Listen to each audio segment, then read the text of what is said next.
Gathered in the upper room, all praying in His name, baptized with the Holy Ghost, and power for service came. Now what He did for them that day, He'll do for you the same.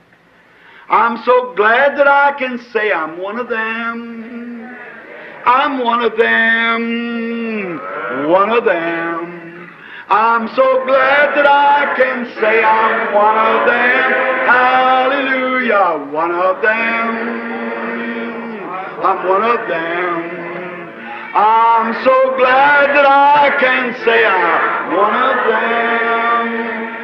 Though these people may not claim to be or boast of worldly fame, they have all received their Pentecost, baptized in Jesus' name. And they're telling now both far and wide, His power is yet the same. I'm so glad that I can say I'm one of them. I'm one of them. I'm one of them. I'm so glad that I can say I'm one of them. Hallelujah, one of them. I'm one of them. I'm so glad that I can say I'm one of them. Muito boa noite, meus amados irmãos. Graça e paz vos sejam multiplicadas. Estamos de volta com mais uma programação de fé, com hinos, orações e com a mensagem poderosa da Palavra de Deus ao nosso favor. E nós, para darmos início a mais este culto, a mais esta programação virtual, nós queremos ter uma palavra de oração, falando com o Senhor nosso Deus, e nós convidamos a todos para orarem conosco, não é? Oremos. Gracioso e bondoso Deus, Pai de nosso Senhor e Salvador Jesus Cristo, neste momento, Senhor, nos colocamos em Tua santa presença, ao iniciarmos mais este trabalho, que é um culto de adoração, um culto de louvores ao Senhor, um culto que nós reverenciamos como se estivéssemos na igreja, presencialmente, Senhor. E nós acreditamos que seremos abençoados mais uma vez pelo Senhor, através de tudo quanto fizermos, o Senhor nos abençoará. E eu peço a bênção em favor dos meus irmãos, em meu favor, em nosso favor, que o Senhor ajude-nos, aceitando o nosso louvor, aceitando as nossas orações e também falando conosco através da palavra. Se tivermos que ser corrigidos, nós pedimos que o Senhor o faça, meu Deus, para o nosso benefício. Se tivermos que ser consolados, certamente também o Senhor o fará. E nós pedimos tudo isto agora, a inspiração, a direção, para a Tua bendita glória, e no nome do Senhor Jesus Cristo, pedimos e agradecemos. Amém. Amém. Graças a Deus. Muito bom, amados. A escritura que vamos ler está em Malaquias, capítulo 3, e nós começaremos no versículo 6, né? Malaquias 3, versículo 6. E nós vamos agora ter a parte de adoração, de louvores. Depois dos louvores nós leremos a Bíblia. E depois da leitura em nome do Senhor Jesus Cristo, nós estaremos orando em favor uns dos outros, pedindo a misericórdia, pedindo a bênção do Senhor, a graça sobre cada filho do Senhor, não é? Então vamos todos agora orar, ou seja, cantar, não é? Já oramos. Vamos cantar agora com ação de graças, com louvor, com espírito de adoração ao Senhor, não é? Cantemos todos agora. Vamos cantar.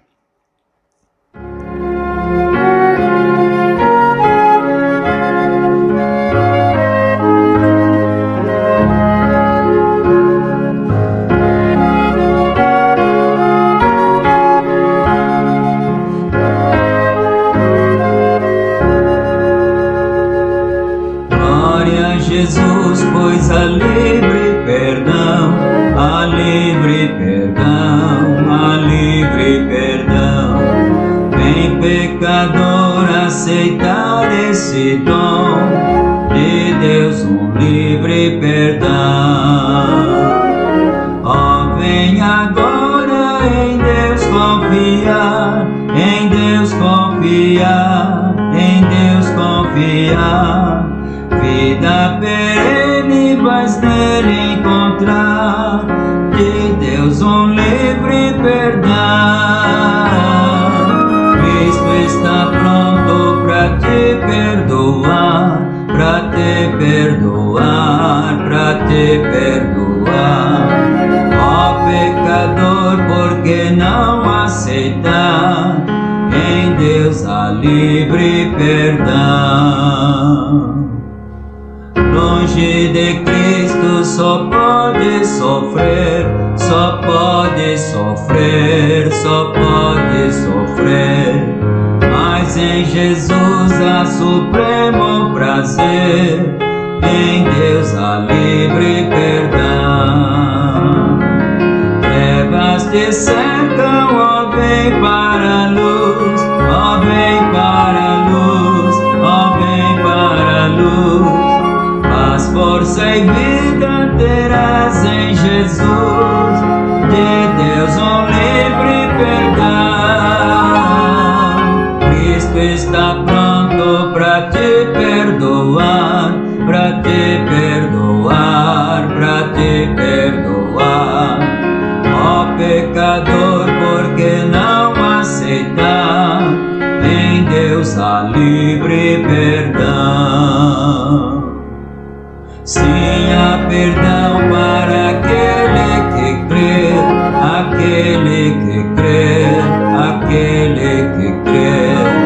E mesmo agora tu podes obter de Deus um livre perdão. Cristo te espera, se vem como estás, se vem como estás, se vem como estás. Agora, pois receberás de Deus um livre perdão. Cristo está pronto para te perdoar, para te perdoar, para te perdoar. Ó pecador, por que não aceitar em Deus a livre perdão?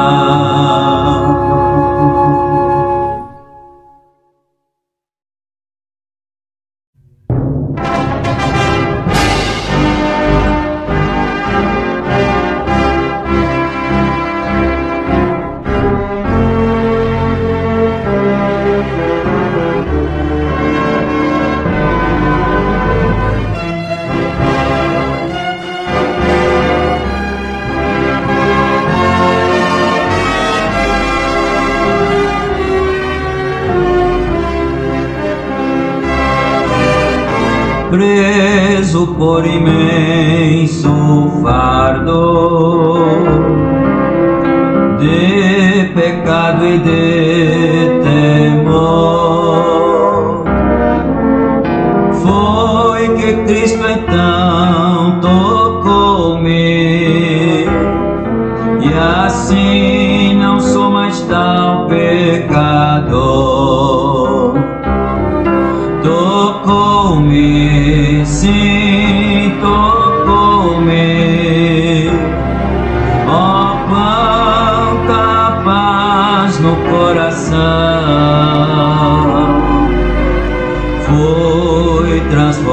transformado e novo sou, e hoje eu tenho salvação.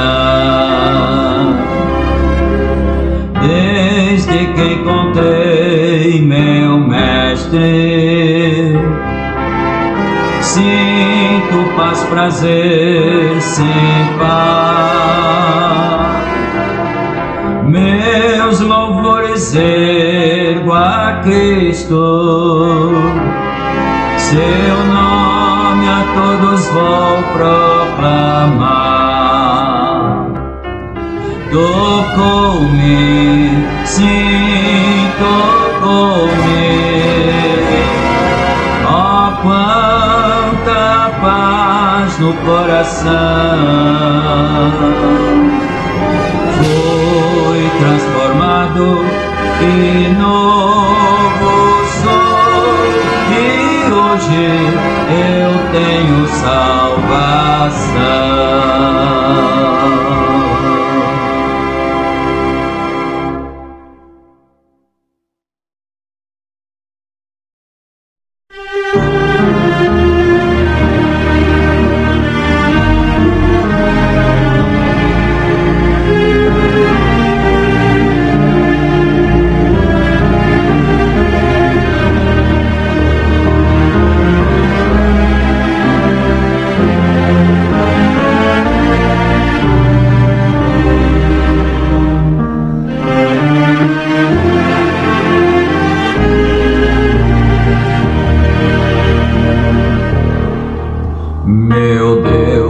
Onipotente Rei, não posso duvidar, pois tantas maravilhas pôs no céu, em terra e mar.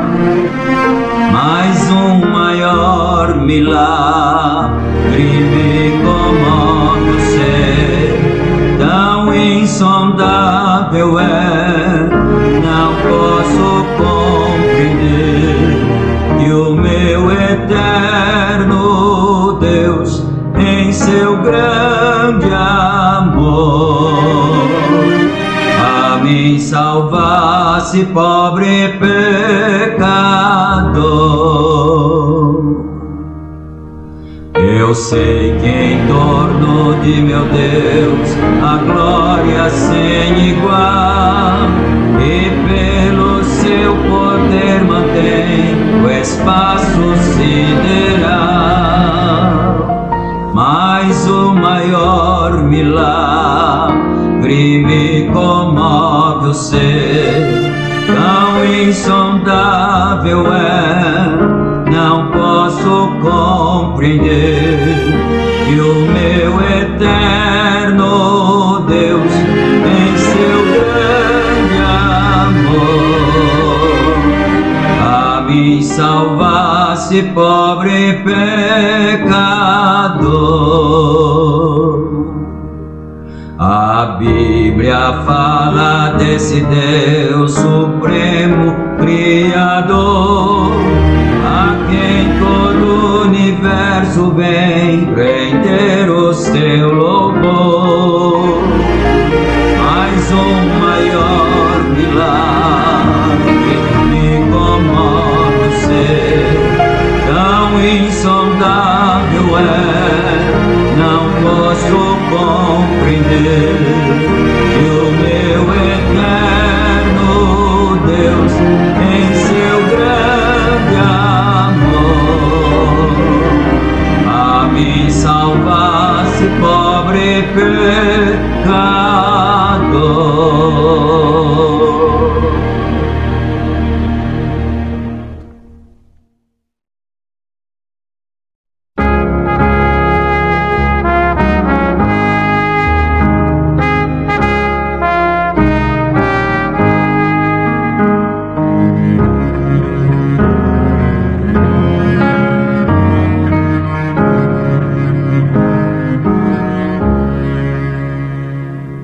Mensagem do Senhor, aleluia, nos fala de perdão e amor. Cristo salva o pecador, aleluia, Ele é nosso grande Redentor. Olhai, então vivei, confiai só em Jesus. Ele salva o pecador, aleluia. Sim, por nós a vida deu na cruz. Nossa culpa já levou, aleluia. Sim, Cristo a carregou na cruz. Sua vida Ele entregou, aleluia, para nos levar ao lar de luz. Olhai, então vivei, confiai só em Jesus. Ele salva o pecador, aleluia. Sim, por nós a vida deu na cruz. Sua graça nos legou, aleluia, e a vida eterna lá nos céus. Confiai só em Jesus, aleluia. Convertei-vos hoje mesmo a Deus. Olhai, então vivei, confiai só em Jesus. Ele salva o pecador, aleluia. Sim, por nós a vida deu na cruz. Aceitai a salvação, aleluia. Segui os passos do Senhor. Proclamai o seu perdão, aleluia. Exaltai o grande Salvador. Olhai, então vivei, confiai só em Jesus. Ele salva o pecador, aleluia. Sim, por nós a vida deu na cruz.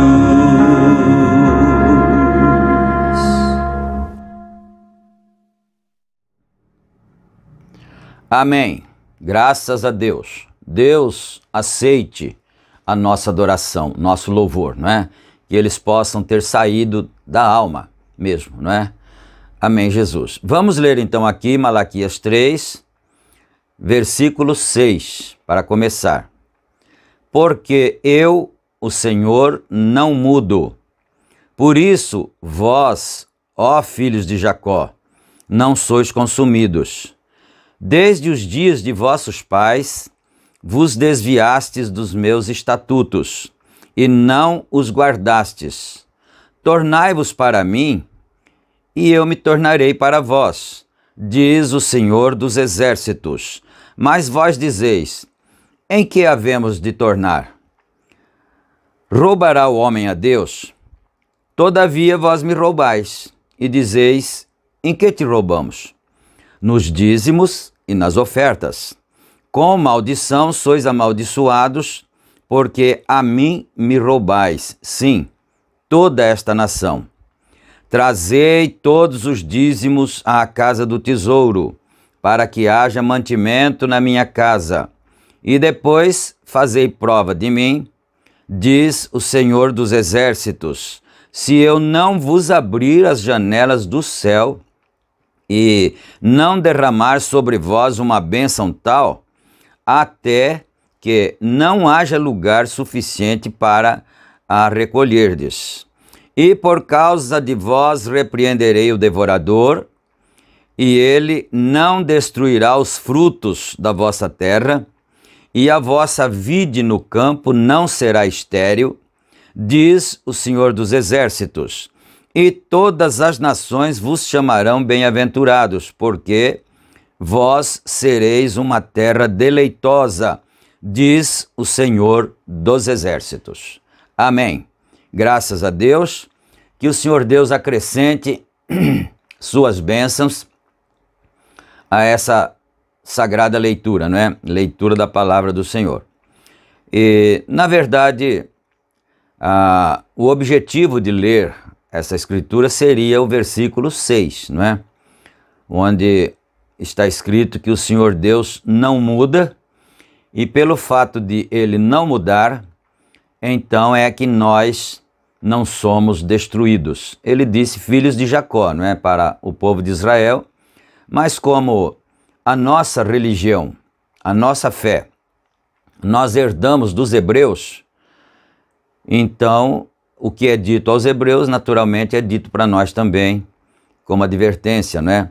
Mas ele estava fazendo uma reclamação, o Senhor, reclamando do seu povo que haviam abandonado-no, não é? O povo dele lhe tinha abandonado e ele estava reclamando. O Senhor Deus estava dizendo: retornem para mim, tornai-vos para mim, que eu me tornarei para vós, porque eu não destruí vocês ainda, ele estava dizendo, por causa da minha misericórdia, não é?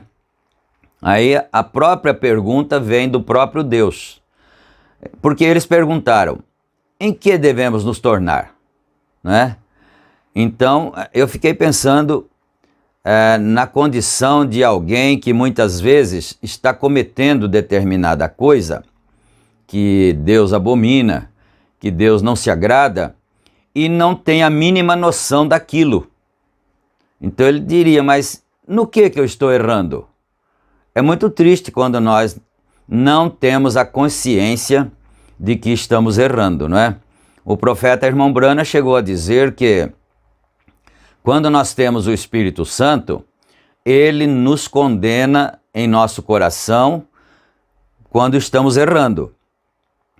Aí alguém poderia dizer, disse o profeta, alguém diria: mas eu estou fazendo isso e o meu coração não está condenando, né?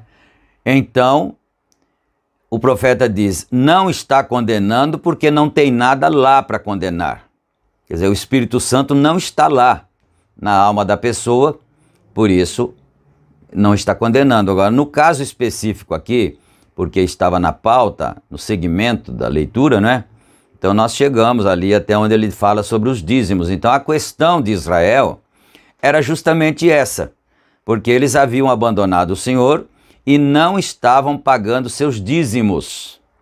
E isso é muito sério, porque se você acompanhou a leitura, muito bem, se você não acompanhou, você pode ler. Ele disse assim: com maldição sois amaldiçoados, porque me roubais a mim, toda a nação. Então a pessoa, muitas vezes a pessoa é um cristão, é um crente, não é? É ensinado que deve ser dizimista e tudo, mas acaba não cumprindo essa ordem, esta ordenança do Senhor, não é? E às vezes o coração dele não condena ele. Não tem nenhuma condenação lá, ele não acha que esteja fazendo nada errado, não é? E então o profeta diz: sabe por que não está condenando? Porque não tem nada lá para condenar.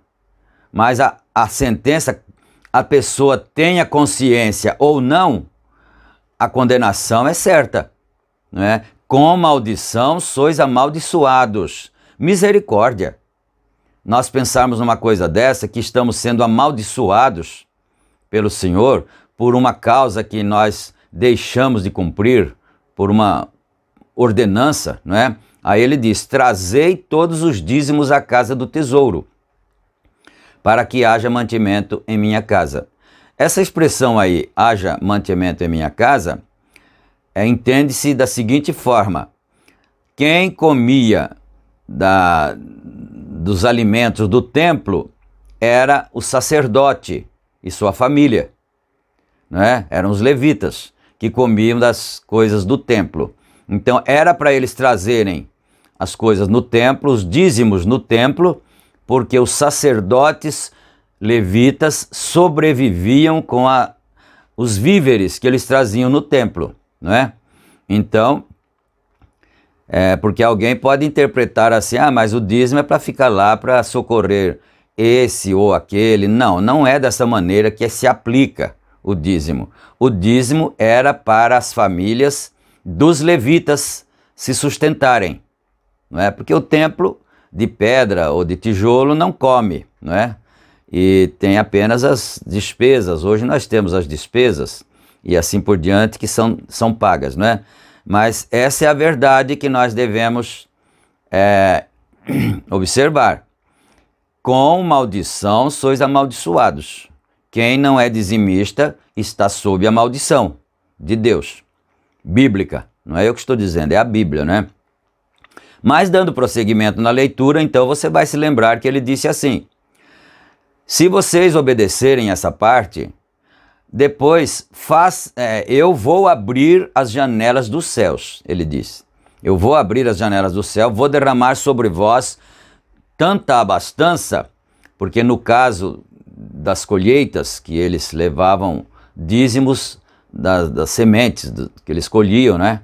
Então, ele disse: se vocês cumprirem essa ordenança, eu abrirei as janelas dos céus e derramarei sobre vós uma abastança tal que vocês vão colher tanto fruto que não vai ter lugar para recolher.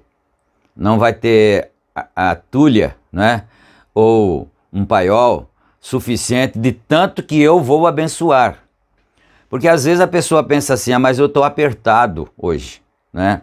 Eu estou com problemas de dívidas, mas as dívidas, se você as tem, porque você as contraiu, não é? A responsabilidade é sua, se você fez dívida, não é? Então você diz: eu não posso agora pagar o dízimo porque eu tenho muitas dívidas para pagar. Então você é responsável por isso, que quem fez as dívidas foi você, não é? Fui eu que fiz as dívidas. Então nós não temos que culpar a Deus por causa disso, não é? O que Deus disse é o seguinte: traga o dízimo. E dízimo, diga-se de passagem também, a própria palavra já diz, 10% daquilo que você colhe, daquilo que você recebe. Não é qualquer quantia, não é 10 reais, não é qualquer quantia aleatória, não. Tem um valor exato. Agora, você pode até pensar aí, argumentar consigo mesmo, né? Mas o pastor está falando em dinheiro? Sim, falando em dinheiro, porque a Bíblia falou, não é? É diferente, é muito diferente daquele caso em que o pregador fica extorquindo o dinheiro das pessoas e você vai na igreja e ele diz assim: agora nós vamos adorar a Deus com as nossas ofertas. Quem tem uma nota de 200, porque agora aqui no Brasil nós já temos nota de 200, não é? Quem tem uma nota de 200 para levantar, para ofertar, levante ela, né? Isso é uma extorsão, isso é um charlatanismo. Não é assim que se levanta a coleta, a oferta. A coleta é voluntária. Quando passa a salva, então você coloca ali aquilo que você sentir no coração, aquilo que você tem em condição, né? Isso é coleta, alçada, oferta alçada. Mas dízimo é específico, é 10% do valor que você recebe, que você percebe, não é? Como salário ali, como ganho. Então, se você é dizimista, você vai olhar no valor daquilo. Se você ganha um salário mínimo, você paga o dízimo de 100 reais, 105, né? Reais aqui no Brasil, no nosso salário mínimo está uma miséria, desculpa a expressão, né? Mas se você ganha um salário mínimo, você dá 105 reais, não é? 104. Se você ganha 10 mil, aí é que é o problema. Você diz: mas eu vou tirar mil reais para dar de dízimo? Ué, se você vai tirar 1.000 é porque você ganhou, porque Deus te deu primeiro os 10 mil, não é? Então é relativo. Se você paga bastante, é porque Deus te deu bastante, porque se Ele não te desse, você não teria. Essa é a verdade, né? Se Deus não tivesse nos dado, nós não teríamos.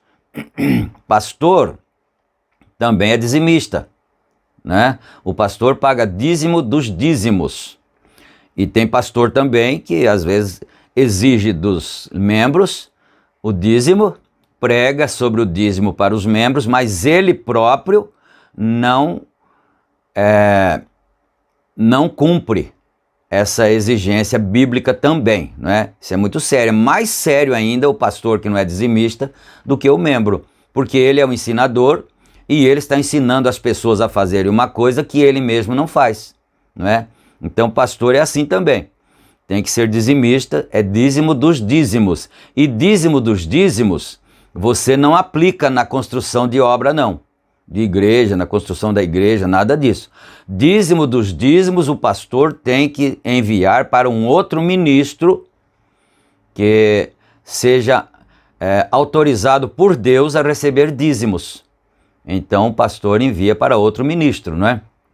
E assim por diante. Mas, voltando ainda só mais um pouquinho para nós irmos para a leitura da mensagem, não é? Aliás, para nós orarmos, que não oramos ainda a corrente da oração, não é? Então, ele disse assim: quando vocês cumprirem essa ordenança, eu abrirei as janelas do céu. Mas depois ele diz assim: e depois fazei prova de mim, caso eu não cumpra a minha parte de abrir as janelas dos céus. Você entendeu isso? Quer dizer, caso eu não cumpra a minha parte de abrir as janelas do céu para você, de multiplicar os seus R$1.000 que você recebeu de aposentadoria, né? Se multiplicar a sua plantação, o seu negócio na oficina, o seu negócio na loja, onde quer que seja, se eu não fizer isso, se eu não cumprir isso, vocês poderão fazer prova de mim, não é? Então isso é importante. Eu acredito que nenhum crente verdadeiro teria necessidade de fazer prova de Deus, porque Deus não é homem para que minta. Deus não é homem para deixar de cumprir as suas promessas, não é verdade? Amém? Que Deus abençoe então essa preleção, não é? Então nós vamos orar agora, vamos todos juntos fechar os nossos olhos, vamos agora orar uns pelos outros, pela saúde, pela necessidade, inclusive, de emprego, necessidade de ganhar o pão de cada dia, por tudo. Oremos todos agora, em nome do Senhor Jesus Cristo. Pai bondoso de misericórdia, no nome santo do Teu amado Filho, ó Pai, Jesus Cristo, nosso Salvador, nós estamos com os nossos olhos fechados outra vez, orando ao Senhor, pedindo a Tua misericórdia, a Tua bênção, a Tua graça, em favor uns dos outros. É claro que eu tenho minhas necessidades, meu irmão tem suas necessidades, minha irmã tem suas necessidades, e nós estamos suplicando agora a Tua misericórdia, ó Deus, a Tua graça, a Tua bênção, a Tua compaixão divina, ó Pai amado. O Senhor conhece e o Senhor pode curar qualquer enfermidade. Não há enfermidade que o Senhor não cure. Pode ser a infecção pelo coronavírus, não é? Covid-19, pode ser câncer, pode ser doença nos pulmões, doença no sangue, nos nervos, nos músculos, onde quer que seja, o Senhor é poderoso para curar. E o Senhor pode resolver qualquer problema. Se tem meu irmão que está precisando de um trabalho e ele é fiel nos seus dízimos, porque muitas vezes ele está sem trabalho porque ele está sendo castigado, porque ele não era fiel no dízimo dele. Mas se ele é fiel no dízimo, o Senhor também é fiel na sua promessa. Ó Deus, abençoa meu irmão, Senhor, preparando um trabalho para ele ganhar o pão de cada dia, para sustentar seus filhos de uma maneira correta, pagar suas dívidas, honrar seus compromissos. Senhor Deus, abençoa as famílias, os filhos, os pais, que muitas vezes estão em desacordo em casa por um ou por outro motivo, esposo e esposa. Ó Deus, expulsa o demônio das famílias, Senhor, os espíritos de contenda malignos que perturbam, e é no nome de nosso Senhor Jesus Cristo que nós estamos orando dessa maneira em favor de cada um dos meus irmãos, em cada um que está crendo, mesmo que não seja o irmão da igreja, mas está acompanhando esta programação e está crendo. Abençoa, Senhor, para a Tua bendita glória. Nós pedimos isto humildemente e no nome do Senhor Jesus Cristo. Amém, meu Deus. Amém, Senhor. Graças a Deus. Amém. Amém. Assim seja. Amém quer dizer assim seja, não é? Agora, irmãos, então, nós vamos aqui para a mensagem, como já havíamos anunciado, né? E ela está em pauta, a obra-prima. Mensagem tremenda que nós já temos sido grandemente abençoados através do estudo da mesma, não é? E agora nós estamos aqui no parágrafo 110 e vamos continuar agora a leitura aqui da mensagem, extraindo para nós, mastigando esse alimento espiritual para a nossa alma, não é? Amém. Parágrafo 110. Agora, ele está fazendo a mesma coisa em seu método imutável. Nós encontramos em Malaquias 3, ele disse: eu sou Deus e não mudo.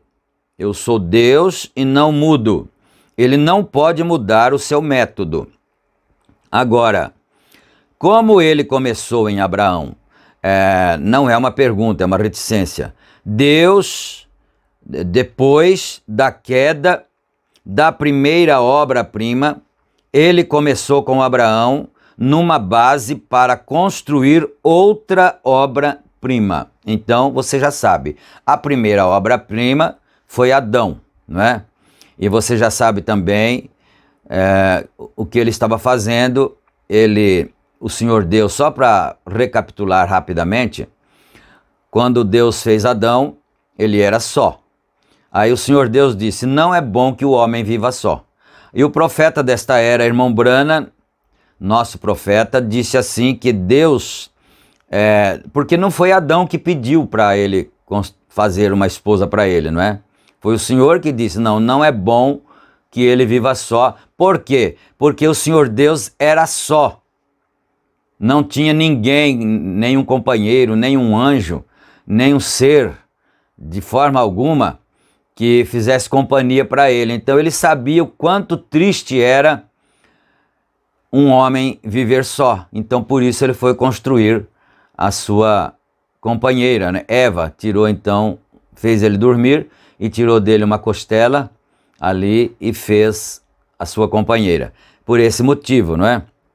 Agora, a obra-prima caiu lá no Éden, não é? Através da própria companheira. Então, ele diz aqui, aí ele começou a construir novamente sua obra-prima. Começou com Abraão. Então, vamos aqui, que aí já fica mais fácil para você entender, né? Outra obra-prima, a semente, palavra original. Começou na primeira igreja. O que foi isto? A semente, palavra, a palavra manifestada, a promessa tinha sido dada.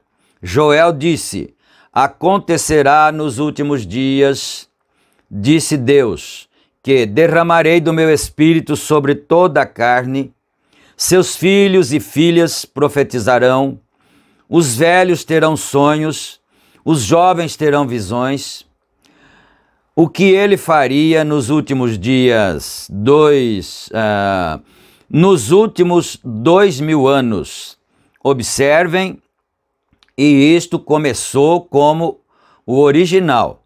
Como disse Jesus, a palavra de Deus é uma semente que o semeador semeou, e ele era o semeador. A semente era a palavra. E observem, qualquer semente que está sozinha nunca faz nada. Ela tem que cair em um solo para fazer o seu produto de novo, ou seja, deixa eu ver, para trazer o seu produto de novo. E esta semente, aquela igreja perfeita, caiu no chão de Niceia, Roma, quando ela se tornou uma denominação.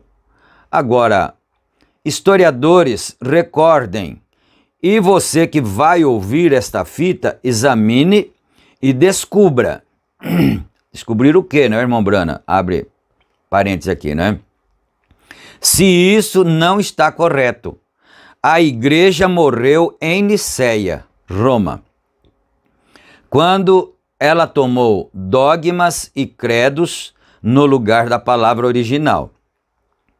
O que era isto? Deus tinha mostrado através daquela primeira igreja que ele era Deus. Ele tinha uma igreja perfeita, mas a igreja, como todas as outras sementes, deve cair no chão e morrer. Agora, ele caiu no chão e morreu e se gastou. Aqui ele está falando certo, é ele mesmo. Ele quem? O Senhor Jesus Cristo, que era a semente original. Que foi dito, se o grão de trigo cai na terra e não morre, e não morrer, fica ele só. Mas se morrer, ele dá muitos frutos. Então ele estava falando de si mesmo, mas entre linhas, ele estava falando também da sua semente que viria depois dele, que seria a igreja original, né? Então, ele caiu na terra, morreu, o Senhor Jesus Cristo, e aí então brotou a semente igreja, que agora era um número grande de pessoas, de sementes, não é? É muito bonito a gente prestar atenção nesses tipos aqui. Você sabe, eu li um livro aqui há não muito tempo atrás, alguém escreveu um livro que diz O Deus Silencioso. É um livro, parece ser um livro de algum crítico contra Deus, algum cético, né? Mas o livro tinha esse título, O Deus Silencioso. Vocês já o devem ter lido. Eu me esqueci, eu penso que foi Brumbeck. Não, eu não tenho certeza de quem foi o que escreveu, mas eu tenho no meu escritório. O Deus Silencioso. Diz, Deus, 2000 anos de eras negras, ficou quieto e não moveu e assistiu fiéis mártires passar pela cova dos leões e serem queimados pelos romanos, assassinados de todas as espécies, e mulheres com as suas roupas rasgadas colocavam piche em seus cabelos longos e botavam fogo e as queimavam. Recordem, o cabelo curto começou em Roma. Isso aqui às vezes as pessoas não sabem, nem todas as pessoas sabem disso, não é? Que o cabelo curto foi um costume que começou em Roma e ele se espalhou pelo mundo inteiro. Por isso, uma irmã cristã não tem o seu cabelo curto. O cabelo das irmãs cristãs são cabelos longos, não é? Porque às vezes a pessoa fala, mas eu não vou na igreja romana, eu não acendo vela, eu não vou em missas, eu vou em cultos, eu não tenho nada de romano. Mas às vezes você não observa e não sabe disso, que o cabelo curto que você está usando é um costume romano, não é? Mas vamos aqui, né? E as mulheres dos cristãos tinham cabelos longos, então havia um diferencial ali entre as cristãs e as mulheres romanas. Então as romanas tinham cabelos curtos e as irmãs cristãs cabelos longos. Então o que eles faziam para torturá-las? Colocavam piche no cabelo delas e botavam fogo para elas serem mortas, né? Assassinadas, assim, barbaramente. Eles as mergulhavam no piche e colocavam fogo e as queimavam, e elas nuas, e as jogavam para alimentar os leões. E esse escritor, esse que ele citou o nome aí, que ele disse que talvez não seja esse nome, não é? Segue dizendo, onde está esse Deus? Às vezes a cegueira do homem, não sabe você que aquela semente tinha que morrer? Ele nunca tentou libertá-los. Deus poderia libertá-los somente com o olhar e fulminar os agressores, os seus executores. Mas ele não fez isso, porque a primeira semente, que foi ele, o Senhor Jesus Cristo, já tinha caído no chão e tinha morrido. Aí nasceu a igreja da semente que morreu, não é? Aí agora a semente tinha que morrer outra vez para nascer alguma outra planta, não é? Com a mesma natureza, é claro, não é? Então olha isto, por que que ele nunca os libertou? Foi por esse motivo. Ele nunca tentou libertá-los. Eles seguiram em frente em vitória. Eles morriam vitoriosos. Eles não estavam sendo derrotados. Eles estavam sendo vitoriosos por terem vencido até a morte. Aleluia. Glória a Deus, não é? Eles seguiam em frente, sangrando e morrendo, dando suas vidas. Por quê? Isto era uma semente. Isto teve que cair no chão, como 1 João 12. Eu acho que... vamos assim, né? Não vamos fazer comentário aqui, não é? Como 1 João 12 nos diz, o grão de trigo tem que cair no chão e ali morrer. Porque aqui, deixa eu explicar para vocês qual é o problema, o motivo da dúvida aqui, não é? Aqui, 1 João 12 tem um sinal de uma letra I maiúsculo, não é? Que representa, pode ser 1. É uma letra I maiúscula, pode-se entender que é 1.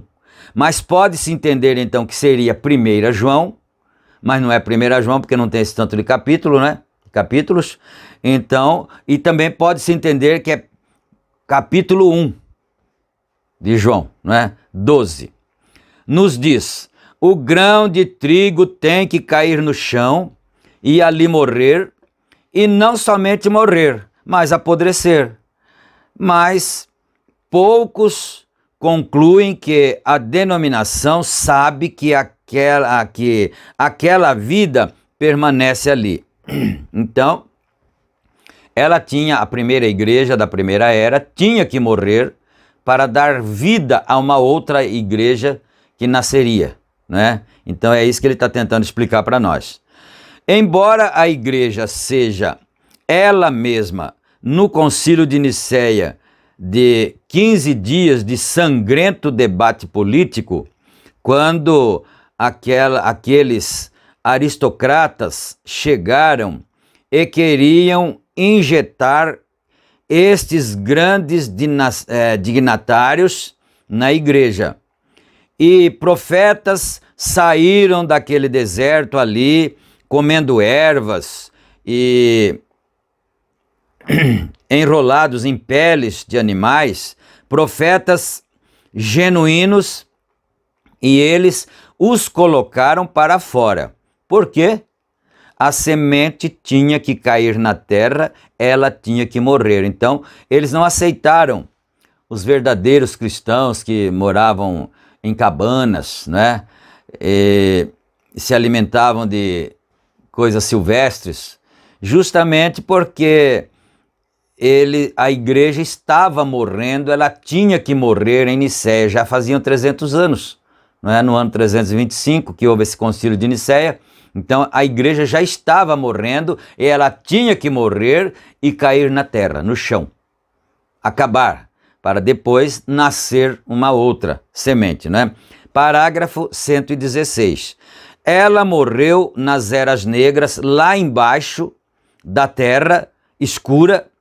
Eles pensavam que ela tinha se acabado. Vocês sabem, São João 12, 24, Jesus disse, a não ser que o grão de trigo caia no chão, ele ficará sozinho. E a primeira igreja era aquela reprodução, aquela noiva. Quer dizer, a primeira igreja que estava em Nicéia já era o fruto da semente que tinha caído no chão, que era ele próprio, não é? Então, aquela semente, aquela palavra manifestada, que caiu no chão em Nicéia, Roma. Ouçam, igrejas, através da nação que ouvirão isto.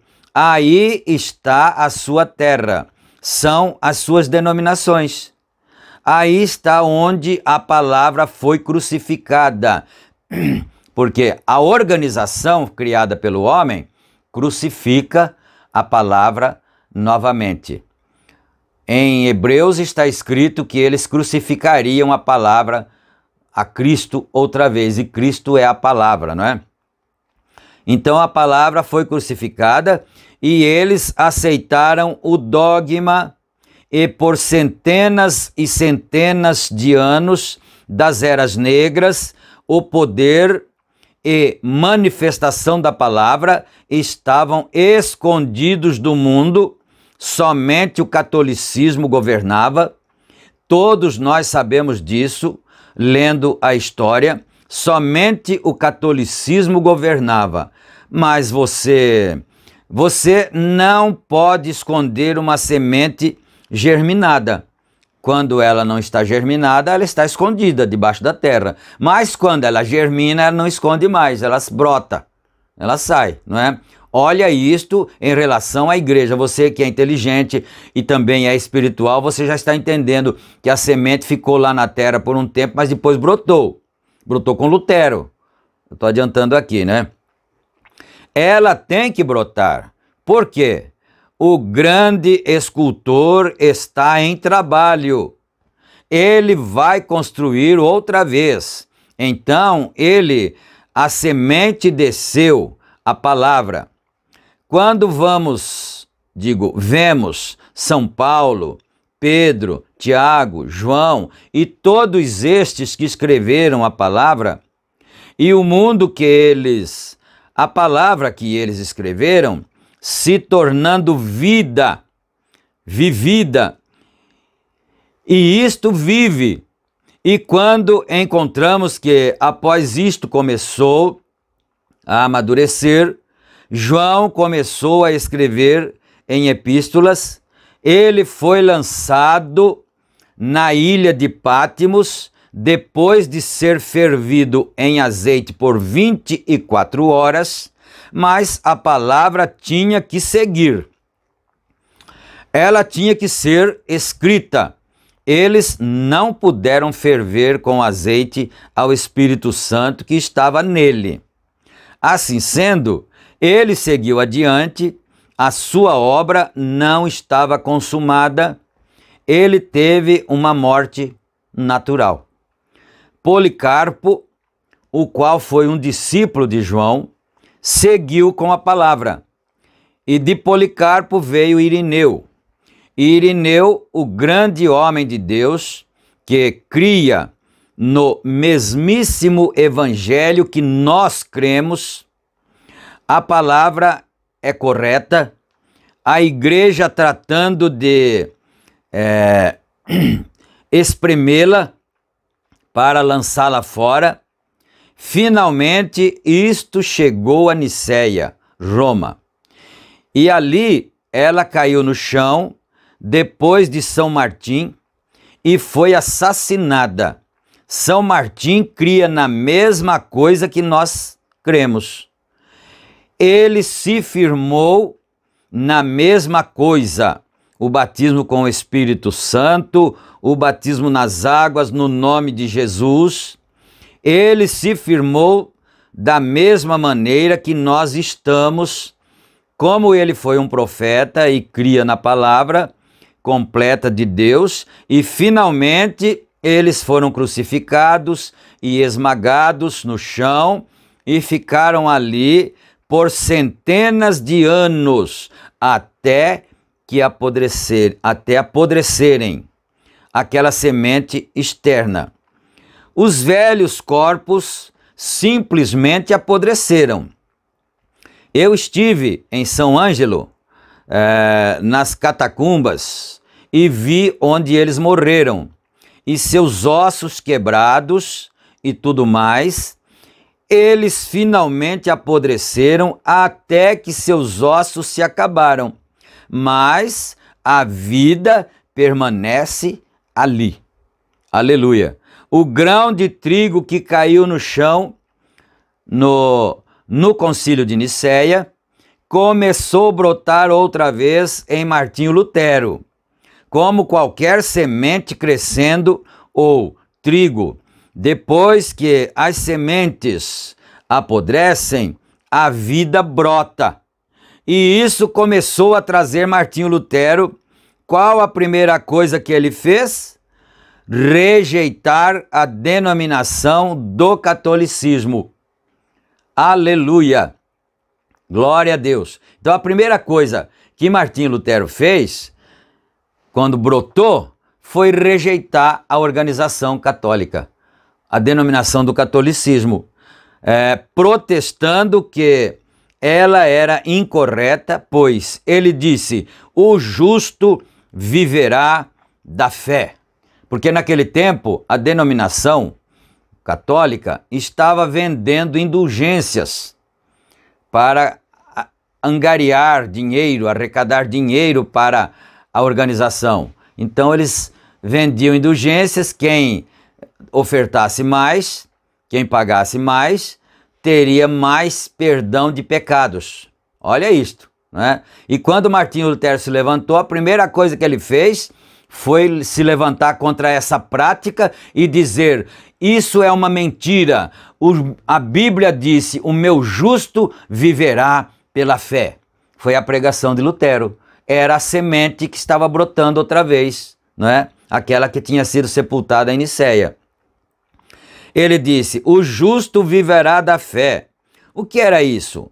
Uma vidazinha fraca que começou a crescer, mas era o sinal da vida, voltando, não é? Que começou a crescer rapidamente. Esses foram os luteranos. Isso certamente não parecia o grão que caiu no chão, porém a vida estava surgindo agora, porque quando Lutero pregou isso, ele não tinha quase nada do que os apóstolos tinham, né?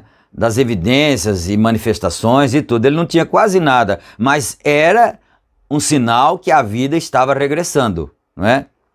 Então, isto seguiu para o talo. Então, o que aconteceu? Nos dias de John Wesley, o que ele fez quando ele trouxe a santificação? Ele permaneceu com a palavra. E o que ela fez? Os luteranos tinham se organizado. Vamos observar isso, não percamos o fio da meada. Os luteranos de Lutero, Lutero já tinha passado, ficaram os luteranos e eles se organizaram novamente. Então eles voltaram, deram meia volta, se organizaram e voltaram a moer na mesma masmorra onde os católicos estavam, não é? Eles haviam se organizado e fizeram uma organização. Então era tempo para algo acontecer. Por quê? Porque aquela semente de Lutero já tinha caído na terra de novo e já estava morrendo, já estava morta, porque organizou. Então era tempo para algo acontecer.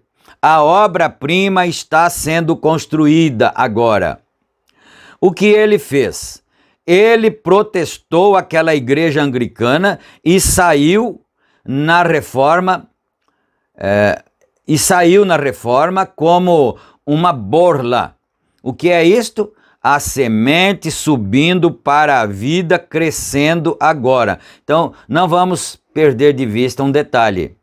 John Wesley saiu do movimento anglicano de Lutero, do movimento luterano. Por quê? Ele percebeu que ali estava morto, estava morrendo porque organizou. Então ele saiu com a mensagem da santificação, não é? Parágrafo 124. Agora, o fato não parece com a semente, na verdade, desculpa, acho que eu li errado aqui, o talo, né? O talo não parece com a semente, nem mesmo a borla. Nem o talo lá em Lutero e nem a borla com Wesley, não é? Agora, irmãos pentecostais, através das nações, eu quero que vocês ouçam, meu irmão, se esta é a última mensagem que estou pregando, esta é a minha obra-prima. Você observa quando o trigo, o grão de trigo que cai no chão, quando ele começa a formar o seu grão, outra vez, observem a natureza. A natureza é exatamente Deus. Deus operando na natureza. É tudo que pode haver, mais do que reavivamento pentecostal. Como eles pensam, havia a semente. Isso não era... Agora observem, mas algo veio exatamente como uma semente. Agora observe o que Jesus disse em São Mateus 24, capítulo 24, versículo 24, que os dois espíritos nos últimos dias seriam tão parecidos que, se fosse possível, enganaria até os próprios eleitos. Agora, aquele talo nada parecia com a semente, nem mesmo parece a borla com a semente, mas observe agora, não no dia de Lutero, mas no último dia. Ele está querendo frisar aqui o seguinte, que o Senhor Jesus Cristo disse em São Mateus, capítulo 24, versículo 24, ele disse assim que nos últimos dias, os dois espíritos seriam tão parecidos, o Espírito Santo e o Espírito do Anticristo seriam tão parecidos que, se fosse possível, enganaria até os escolhidos. Mas o profeta está frisando, mas recorde que ele não disse nos dias de Lutero e nem nos dias de Wesley, ele disse nos últimos dias, porque naquele tempo ainda não eram os últimos dias, né? Os últimos dias são agora. Então, 128 agora. A primeira coisa, há fazendeiros plantadores de trigo assentados aqui. A primeira coisa que sai da semente do trigo, você quase pensa que é a semente, mas que é aquilo? É a casca.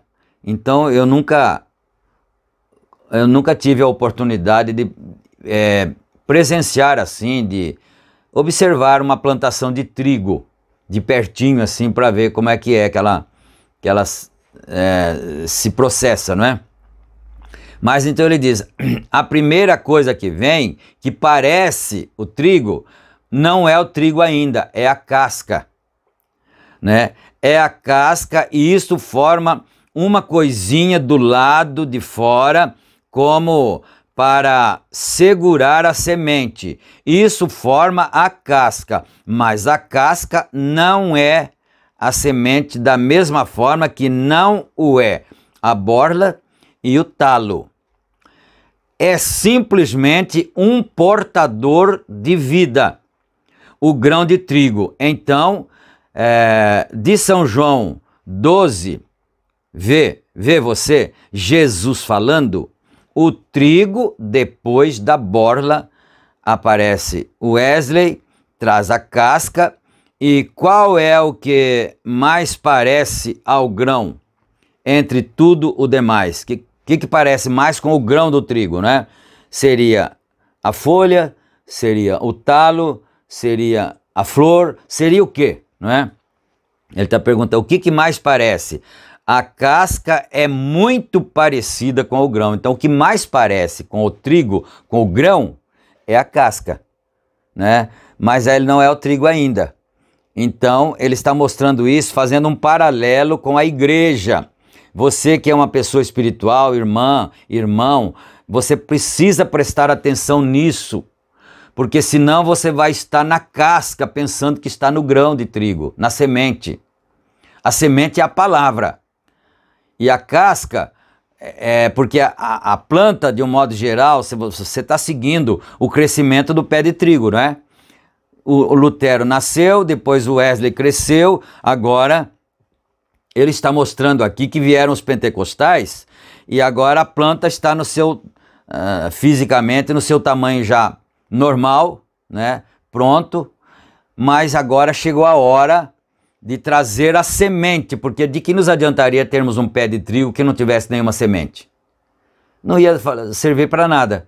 Então, o importante ali é a semente que vai vir, mas o pé de trigo já está na sua fase adulta, para agora gerar a semente, que virá dentro da casca, e a casca parece a semente.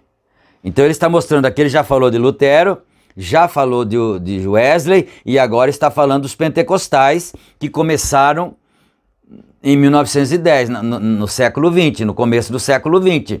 né? Começou a surgir o movimento pentecostal com dons, com sinais, com maravilhas, línguas estranhas, profecia. Já parecia ser o movimento pentecostal apostólico dos dias primitivos. Mas ele está dizendo aqui, ainda não era.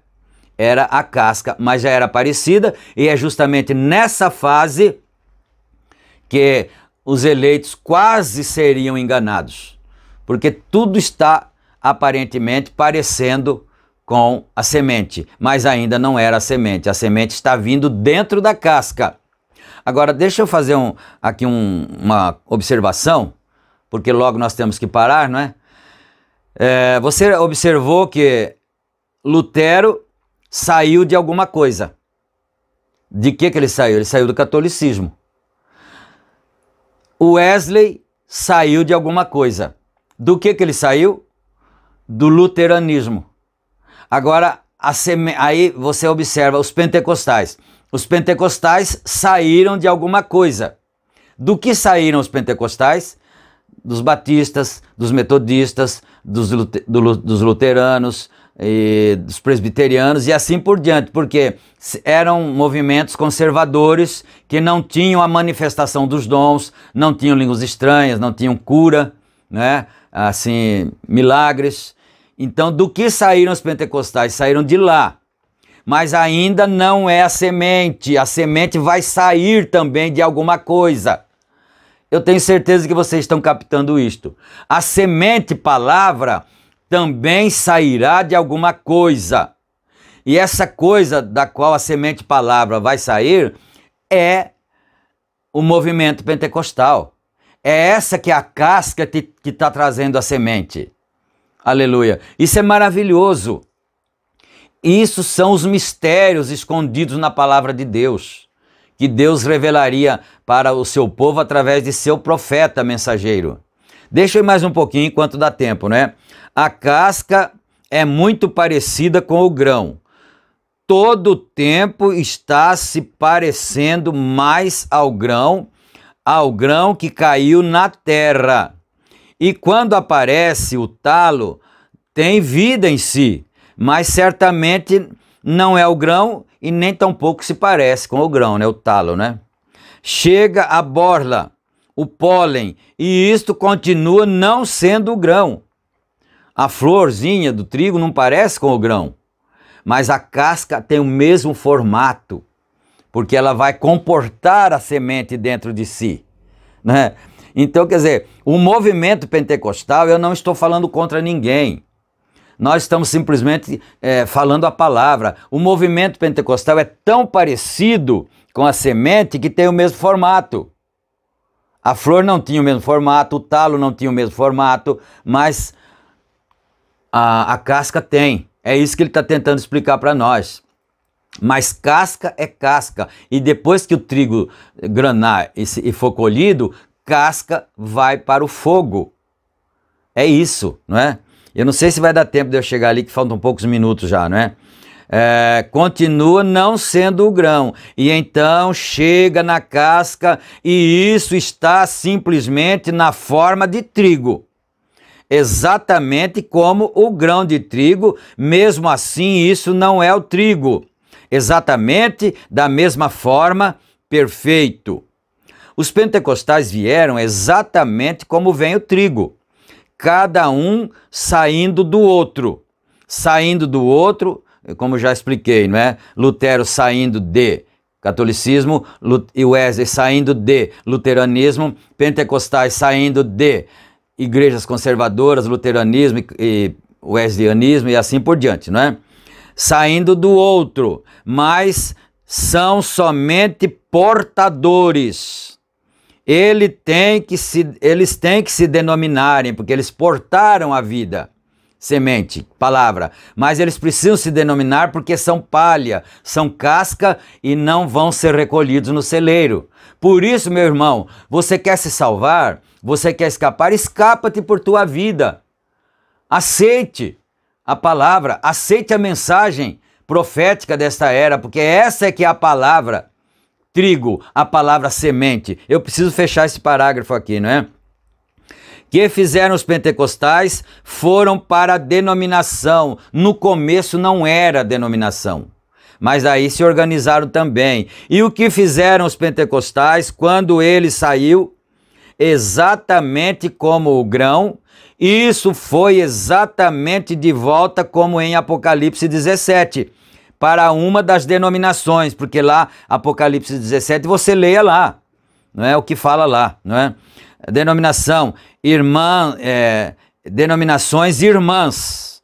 Isto é exatamente porque aquela mulher tinha filhas. Você vai ler isso lá em Apocalipse 17, né? É exatamente o que isso foi, o que Jesus disse. Aleluia. Agora observe, o evangelho saiu através de Lutero, através de Wesley, no Pentecostes, e nos últimos dias isso enganaria até os próprios escolhidos, se fosse possível, porque é parecido com o evangelho pentecostal da primeira era, apostólico, mas não é igual, não é o mesmo ainda, não é? Porque ali você ainda tem batismo católico, que é usando os títulos Pai, Filho e Espírito Santo, você tem Santa Ceia ainda com pão fermentado, não é? Você não tem lava-pés, você não crê nos profetas, como a Bíblia diz que a igreja está edificada no fundamento dos apóstolos e dos profetas. Então tem muitas coisas que ainda descaracterizam o movimento pentecostal como um movimento original, apostólico, primitivo do primeiro século, não é?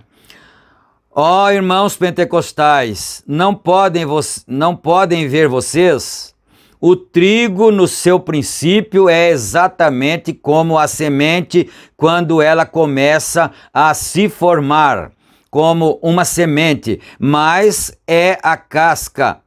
Ela denominou, fez exatamente o que eles fizeram, todos os demais fizeram assim, se denominaram. Os pentecostais também se denominaram. A mensagem não se denomina, não pode se tornar uma denominação, uma organização, não é? Fizeram aqui embaixo em Lutero, em Apocalipse 17, isto prova a mesma coisa das igrejas. Agora, o grão da semente original caiu em Nicéia, pois era a primeira denominação. Observe aqui, a vida que estava no talo borla tudo, agora termina na semente. A vida que saiu da semente original subiu através de processos diferentes, 3 processos diferentes, então volta até a sua condição original. Aleluia! Oh, que coisa! Eu sou a pessoa mais feliz do mundo por Deus me ter concedido ver isto. Amém? Você também é a pessoa mais feliz do mundo, irmão? Irmã? Eu também me considero, faço minhas as palavras do profeta de Deus, William Branham. Eu também me considero a pessoa mais feliz do mundo, por Deus me tem concedido ver estas maravilhas, estas coisas. Que Deus nos ajude, Deus nos abençoe, no nome santo do Senhor Jesus Cristo, e nós vamos agora encerrar mais esta programação de bênçãos e de fé que eu tenho certeza que te abençoou. Vamos orar agora. Gracioso e soberano Deus, Pai de nosso Senhor e Salvador Jesus Cristo, nós estamos agradecendo ao Senhor nesta hora, Pai, por estas tão grandes bênçãos. Ó Deus, está escrito na Tua palavra que a terra se encherá do conhecimento e da glória de Deus. Isso tem nos trazido conhecimento, Senhor, porque São Paulo diz que nós temos a mente de Cristo e o conhecimento está na mente de Cristo e nós as temos, disse São Paulo. Então, Senhor Deus, sela esta mensagem no coração dos Teus filhos, abençoando grandemente e graciosamente para a Tua bendita glória. Amém, Senhor. Amém. Graças a Deus. Muito bem, meus amados. Não se esqueçam que esta programação, ela é levada ao ar, ela é publicada todas as terças-feiras e sábados no horário das 18h45, não é? E você não esqueçam de clicar no símbolo de gostei, ali, né, de joia, para ajudar o canal. E também, se não é inscrito, inscreva-se, não é? Para que assim nós possamos continuar o nosso trabalho com êxito, e também ative o sininho ali, que é o sinal de notificações, para você receber no seu e-mail quando nós publicarmos os vídeos, você será lembrado lá no seu e-mail, não é? Então fiquem todos na graça e na paz do Senhor Jesus Cristo. As nossas reuniões presenciais, endereços e dias e tudo estão na descrição aí do vídeo para você, se você se interessar. Fiquem na graça e na paz do Senhor Jesus Cristo. Eu vos amo a todos e Jesus Cristo também. Amém.